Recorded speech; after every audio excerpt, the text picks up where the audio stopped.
What's up, guys, and welcome to the Blues and Stripes. So no intro today. I was going to do some funny little bit about a banana skin and bring an actual banana skin and then pretend to slip on it. But that was when it was still 1-1. When it became 2-1, that's when I just lost any desire to do any sort of funny little intro because I'm pissed now. Because once again, my point has been proven. Maresca cannot handle it. He can't handle a club like Chelsea. He can't handle playing week in, week out, midweek games and weekend games. He can't handle the rotations. He can't handle teams that are going to sit in, pack it in against us, which is half of the league at least. He can't handle these matches. We didn't beat Ipswich last season, where most teams were beating them every week. We couldn't beat them.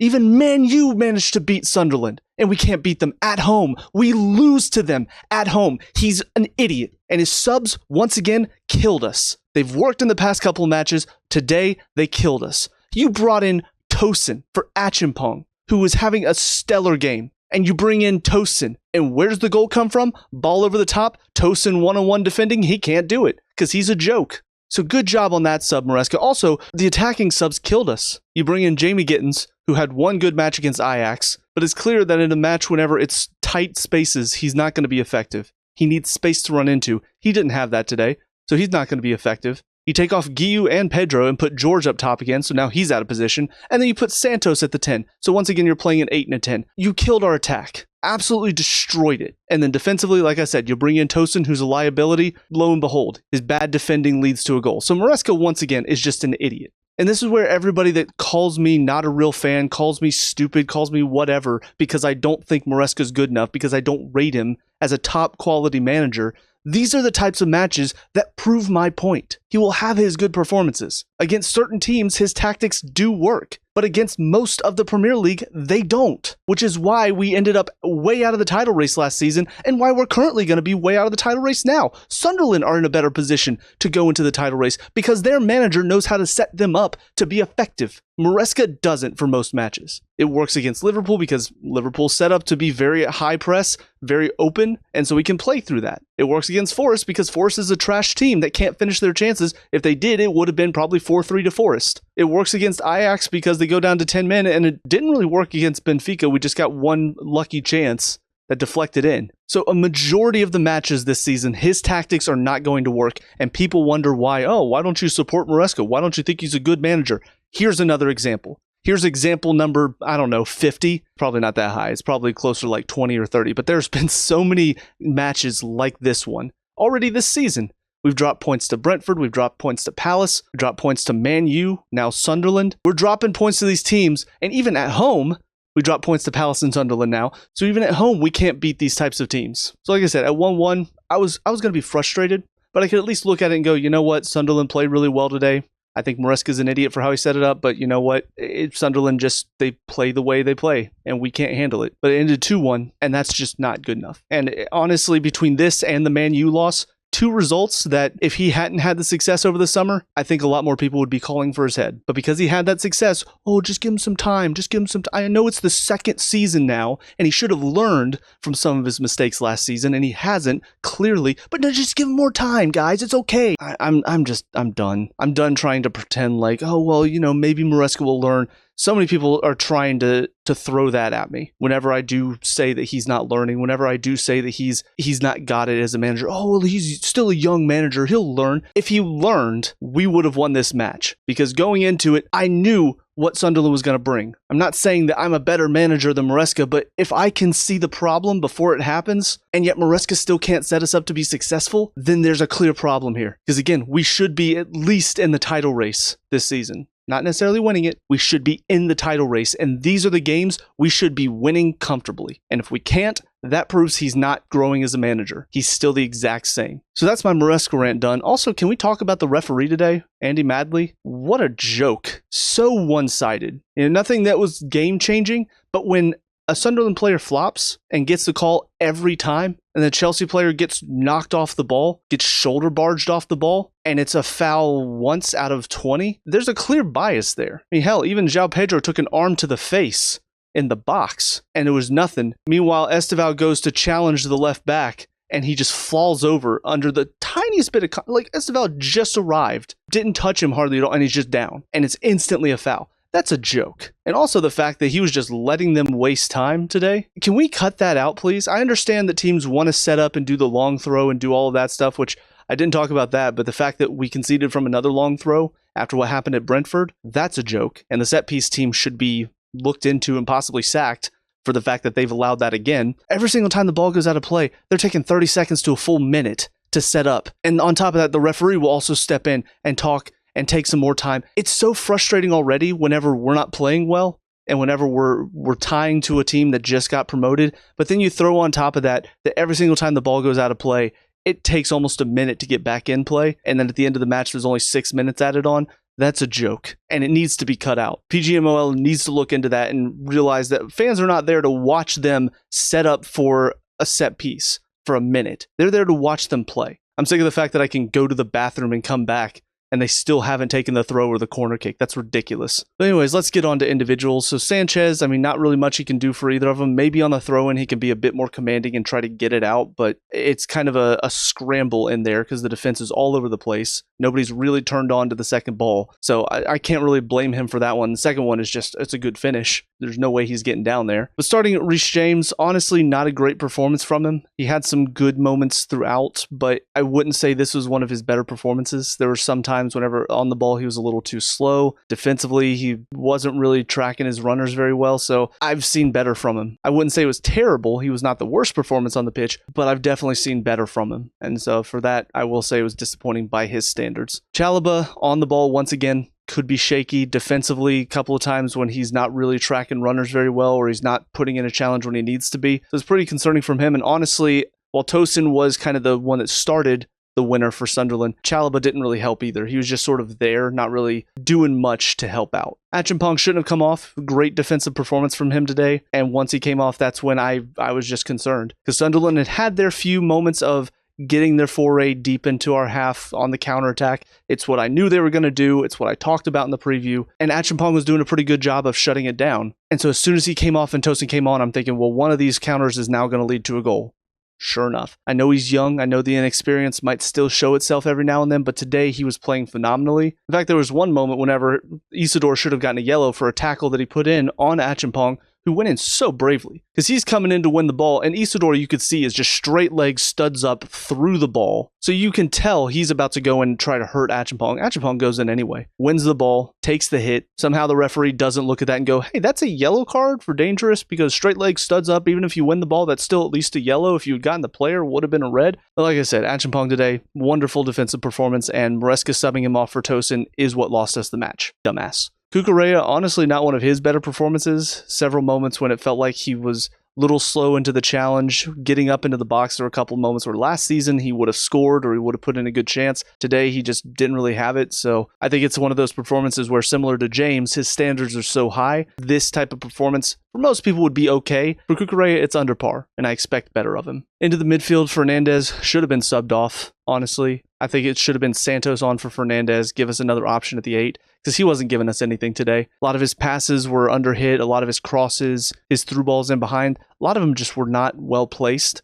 And defensively, he wasn't giving us hardly anything in there. So I really don't understand why he wasn't subbed off sooner, because he just was not helping us today. It should have been Santos in there over him, probably about 60 minutes in. So the fact that he played the full 90, I don't understand it. I don't understand what Maresca's love affair with him was today, but it was a dumb decision. Caicedo, very comfortable throughout. Had a couple of moments that were a little less than his typical standard on the ball, but defensively, once again, making great challenges, kept their counterattack from being dangerous for most of the second half. I think I've talked about this before, but he's so effective in there that typically that means any counterattack that is going to be successful has to go over the top, because then you don't go through the midfield with it. Once again, showing how much quality he has, and had another great performance despite the result. But into the front four, first of all, Neto on the right side, definitely not a game for him. This is one of those matches where it's going to be so tight, and he wants to get on the ball, he wants to run with it, he wants to try to dribble past players, and he's not going to have the space to. And unfortunately, that leads to a lot of moments where he's standing on the ball waiting for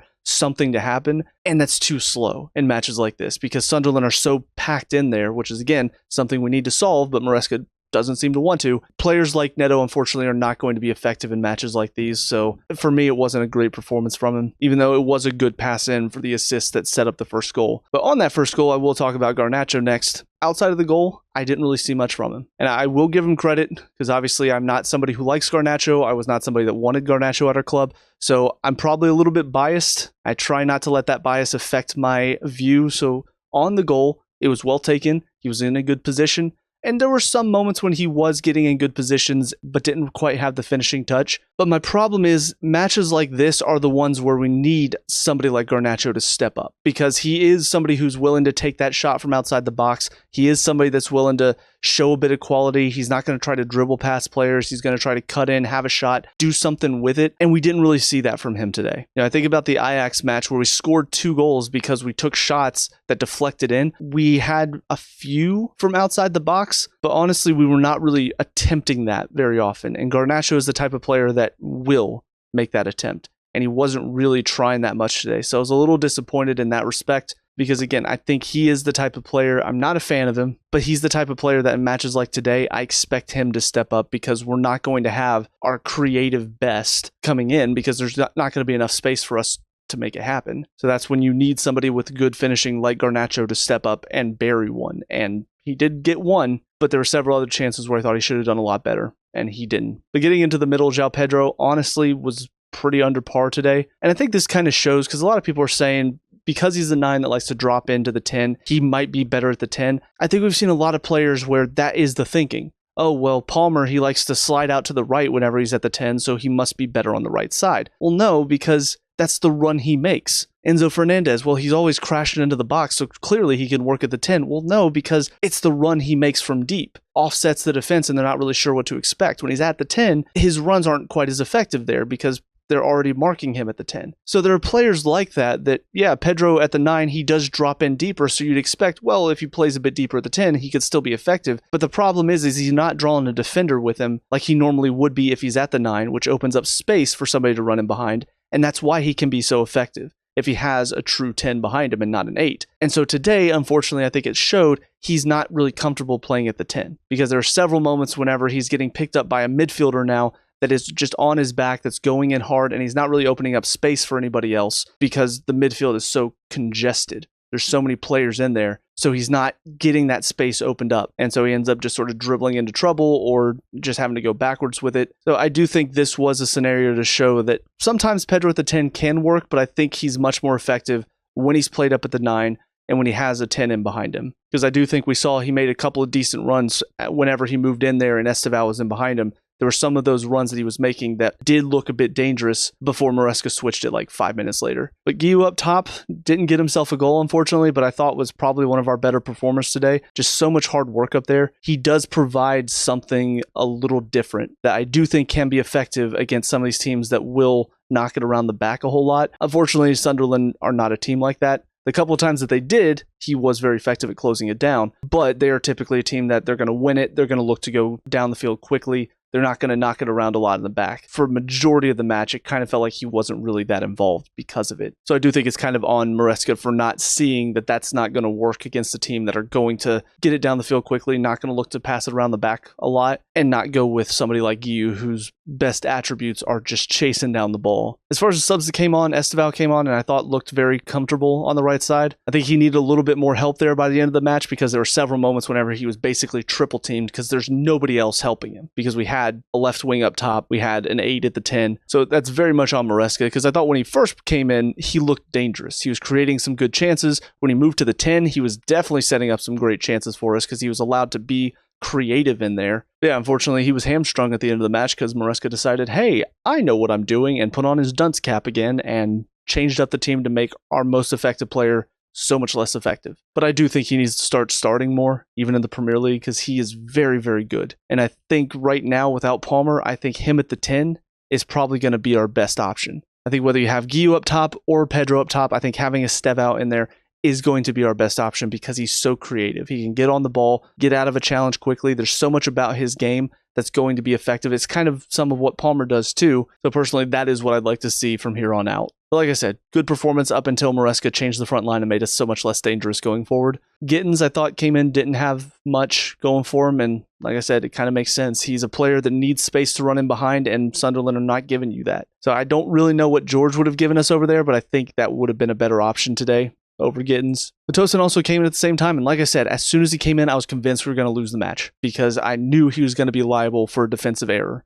or defensive frailty, and that's basically what happened. And it's frustrating because he is our most experienced player, so you would hope that he would have enough quality and enough knowledge and know-how to not make these types of issues for us defensively, and yet he's probably our most liable defender at the moment. I mean, even Fofana against Ajax didn't look as uncomfortable as he did. And I think Fofana's not that great of a defender. So I really don't understand the sub from Maresca, and I think at this point, Tosin doesn't need to be anywhere near the first team because he's not helping us. He's causing more issues. And I think if Maresca subs off Action Pong again, he should get sacked on the spot because clearly he doesn't know what he's doing if he does this same stupid shit again in another match and we give up 3 points. Final 2 subs, George going in up top doesn't help us. He's looked okay in the past couple matches he's played up there, but that was against Ajax down to 10 men. That was against Lincoln City. So he's not really a striker. He's not going to help us against a team that are comfortable, that are defending well. He's not going to be effective for us. And especially when you move Andre Santos in at the 10, which we already saw he's not effective there whenever he played there against Forest, I think, last week. So we already know that doesn't work. So the fact that Maresca's trying it again, once again shows he's a dumbass. And he doesn't know what he's doing, and he doesn't learn from his mistakes. So here we are again. We had a good little run of results against teams that I think personally were just in bad runs of form. Benfica, I mean, it's Mourinho's first game in charge. They seem to be in a bit of a rut at the moment. They're one of the 2 teams that have not picked up a single point in the Champions League. And guess who the other team is? Ajax. So those 2 wins for me now mean nothing. The Liverpool result, they were in a bad run of form. Again, they lost to Man U in their next match. Clearly that shows they're in the gutter right now. And then Forest, it was Ange's last game in charge, and it felt like he just had no clue what to do. And we even see with Sean Dyche coming in, he clearly has a better idea. So next time we play up against Forest, I'm not convinced we're going to get a win there. But like I said, this was our potential banana skin. This is where we potentially lose that good run of form, that momentum that we built up, because this is the type of team that we can't seem to find an answer for. This is the type of team that last year Maresca couldn't figure out how to beat them. And now here we are. We're doing it again. We're losing again at home to a team that we have no business losing to. And as long as we can't consistently win these matches, we're not going to be anywhere near the title. I hate being proven right, but Maresca continues to prove me right in matches like these.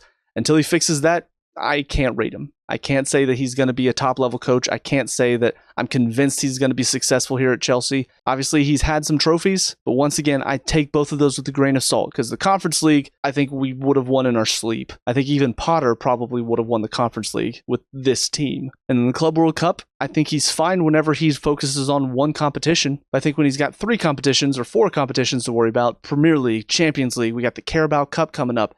FA Cup will be showing up in a couple months. When he's got all of this to worry about, he's got to worry about rotation and who to play and who to rest. I don't think he can figure it out. And I think we're seeing it again here. And throw on top of that, we've got a majority of teams in the league that are going to pack it in and try to counter on us. And he clearly can't play against that.